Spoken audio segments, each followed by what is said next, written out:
Opa, oi nós aqui outra vez, e o vídeo de hoje é um de perguntas e respostas. Tem muito tempo que eu não fazia uma publicação dessa, né? Entrei lá no Instagram, pedi para que vocês mandassem perguntas pelas histórias e vou responder algumas delas agora. Luciano mandou a seguinte pergunta: o que achou da notícia de que a Xiaomi ultrapassou a Motorola no Brasil? Algo esperado ou realmente uma surpresa? Olha, vamos ter muita calma com essa ideia na cabeça aí, viu? Porque isso, se eu não me engano, surgiu em um artigo do Olhar Digital que estava acompanhando a variação das empresas ali em um ranking do site Zoom, que é um agregador de preços. Quer dizer, as pessoas vão lá no Zoom, buscam por smartphones e aí eles criam rankings dos aparelhos mais buscados. O que eles detectaram foi que na última listagem revelada, a Xiaomi ficava à frente da Motorola. Mas, pessoal, isso não quer dizer que a Xiaomi passou a Motorola no Brasil. Quer dizer que nesse mecanismo de busca, as pessoas buscaram mais por um Xiaomi do que por outros modelos da Motorola que aparecem. Isso não significa uma coisa tão ampla assim, embora seja um resultado interessante de se perceber, né? Afinal, a Xiaomi acabou de voltar para o mercado brasileiro e tem uma força que a gente conhece nos últimos tempos nos aparelhos importados mesmo. Agora, isso não quer dizer que ela está vendendo mais do que a Motorola no Brasil em números brutos. A Xiaomi não está presente no número de varejos que a Motorola está. A Motorola certamente tem uma saída muito grande, então calma lá.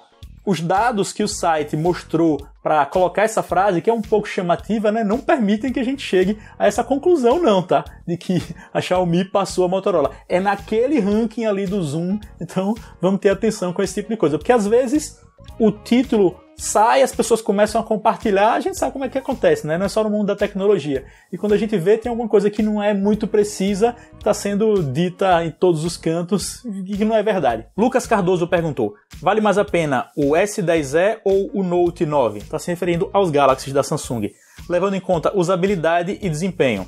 Lucas, no quesito desempenho, eles se equivalem. Acho que a gente não precisa falar de detalhezinhos técnicos, porque na prática vão ser a mesma coisa. Já sobre usabilidade, quem pode dar a melhor resposta é você, porque a gente tem um Galaxy pequeno e outro grandalhão.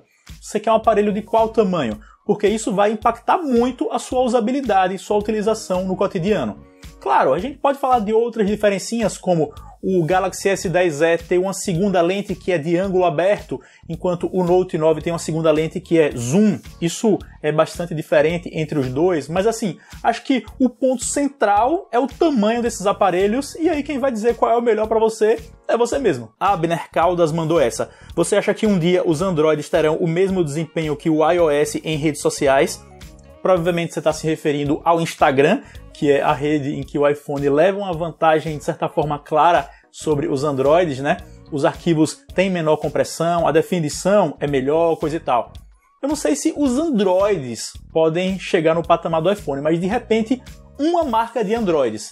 Por exemplo, recentemente nos Galaxy S10 a Samsung trabalhou em conjunto com o Instagram para criar um bom modo Instagram dentro dos aplicativos de câmera dos Galaxies, né? Então isso melhorou um pouco os resultados do Galaxy S10e, do S10 e do S10 Plus no Instagram.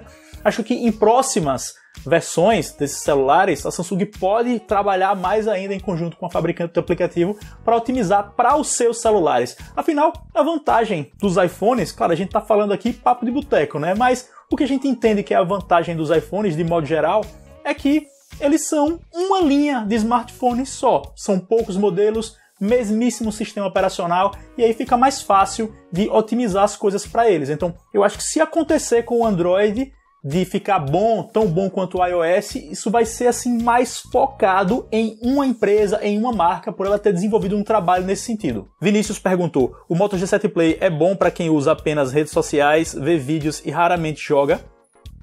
Você descreveu o uso que eu apontaria para um celular como o Moto G7 Play. Sim, ele dá conta disso. Aliás, qualquer intermediário dos mais básicos hoje em dia vai dar conta disso aí sem qualquer problema. Pedro Ivo Cardoso disse: estou querendo trocar de smartphone, mas estou na dúvida entre Mi 9 ou Motorola Z3 Play. Eles são tão diferentes que eu acho que essa dúvida sua não faz nenhum sentido.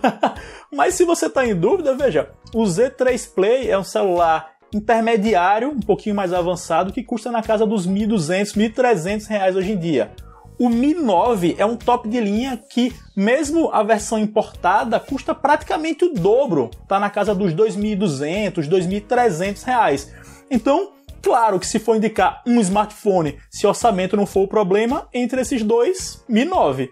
Agora, o Moto Z3 Play, se você tem alguma afeição por ele, é um intermediário bacaninha também. Jaedes Dutra perguntou o seguinte: SD card full size é realmente mais rápido que um micro SD com adaptador para full size? Ele está falando de cartões de memória, como esse que eu estou usando na minha câmera. Se um grandão, um SD card do tamanho completo, é mais rápido do que um micro SD com adaptador para ficar que nem um SD card completo. O adaptador em si não causa nenhuma perda assim, relevante de velocidade ao micro SD. O que pode acontecer de problema é algum danozinho mecânico no micro SD por você estar sempre colocando e tirando no adaptador.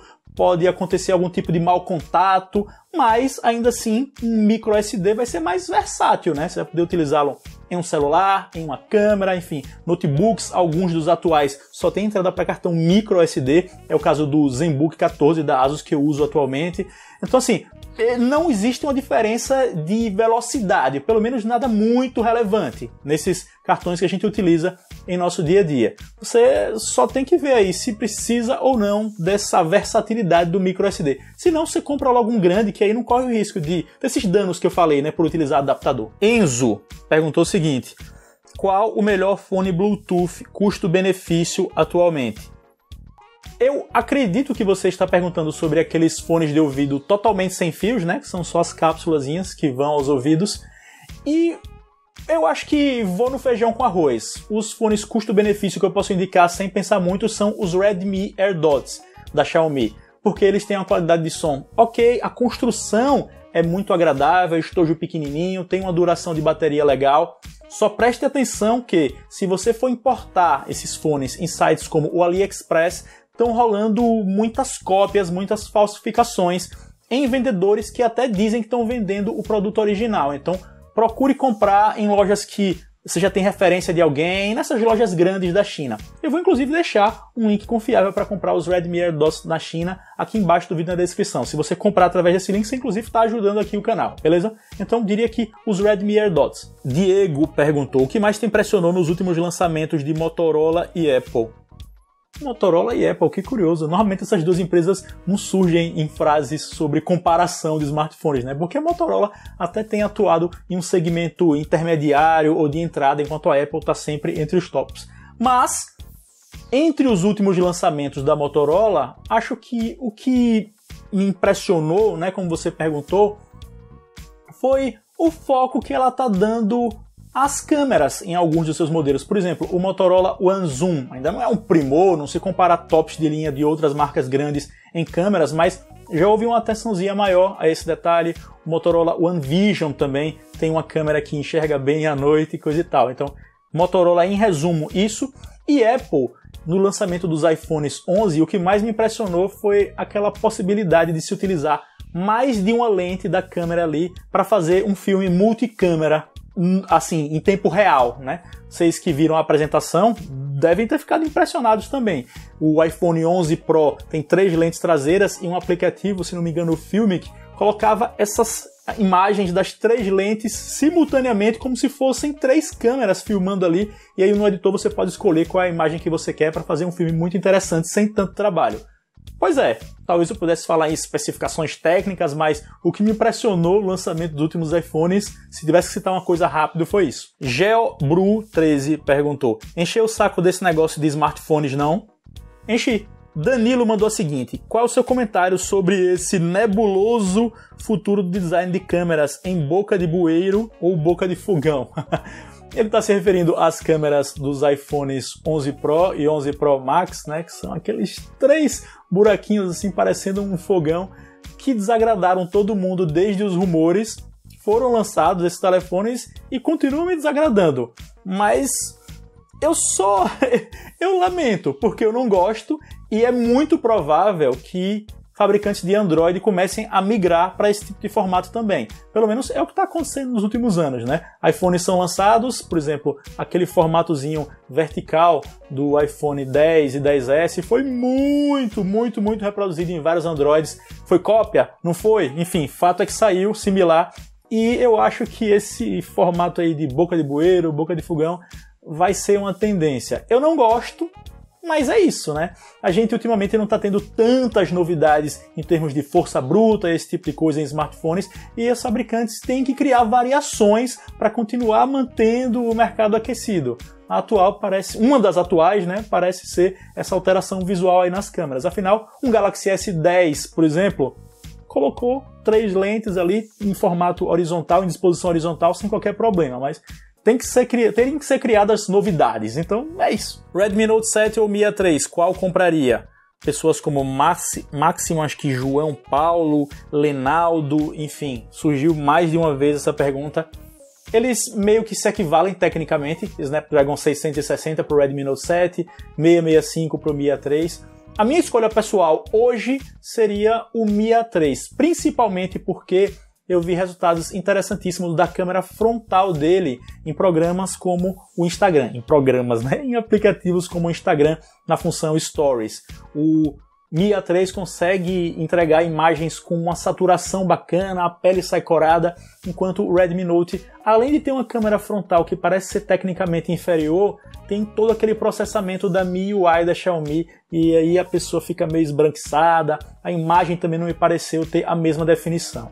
Você perguntou qual eu escolheria. Agora, isso não significa que não é um dado absoluto aqui. Eu estou dizendo a minha preferência que está baseada em um detalhe. E é isso, né? Cada um tem os seus interesses e isso é que vai definir qual é o smartphone melhor, principalmente quando existem dois muito próximos. E é isso, pessoal. Espero que vocês tenham curtido esse vídeo de hoje. Se curtiram, não deixem de tocar no gostei aqui embaixo, joinha. Para os que ainda não forem inscritos, cliquem em inscrever-se, depois no sininho ao lado para continuar acompanhando meu conteúdo. É de graça, vocês me dão uma força. Sigam-me nas redes sociais também, que aparecem na tela e estão aqui embaixo. Só me seguir e acompanhar algumas novidades de antemão lá no Instagram, por exemplo, no Twitter. E a gente se vê. Até mais.